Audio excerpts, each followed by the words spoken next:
વગર તપાસે છેડતી કેવી રીતે દાખલ થઈ? તમે જોઈ છેડતી? તમે જોઈ? તમે પોતે ત્યાં ઊભા હતા, તમે પેલી બેનને ધક્કો મારીને બહાર લઈ જાવ છો. એ તો સાહેબ એ તો પછી હું આવી હતી, એ પેલા તો બનાવ બન્યો. તમે છેડતી જોઈ?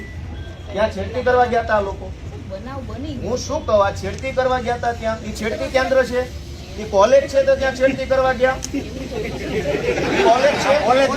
કોલેજ છે? આ કોલેજ જેમ છે તો ટેકાના ભાવની ખરીદી કરનારા લોકો ખેડૂત પાસેથી પૈસા માંગે છે, એના માટે થઈને કોઈ એમને જાણ કરી તો આનું શું છે?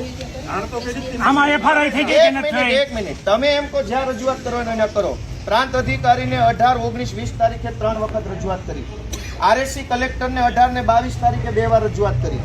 કલેક્ટર સાહેબને 24 તારીખે મેં રજૂઆત કરી.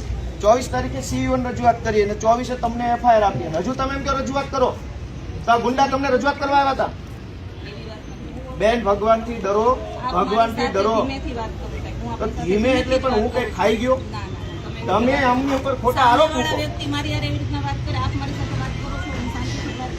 બેન, તમે છેડતીનો આરોપ કેવી રીતે લગાવ્યો ના ઉપર? હાલો, પગે લાગુ. લ્યો, છેડતીનો આરોપ કેવી રીતે કર્યો? કેવી રીતે છેડતી કરી હમણે? નહીં, કેવી રીતે છેડતી કરી હમણે?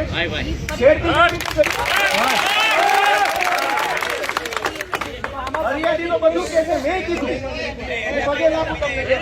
લો, પગે લાગુ. લો, છેડતી કેવી રીતે કરી? બેન,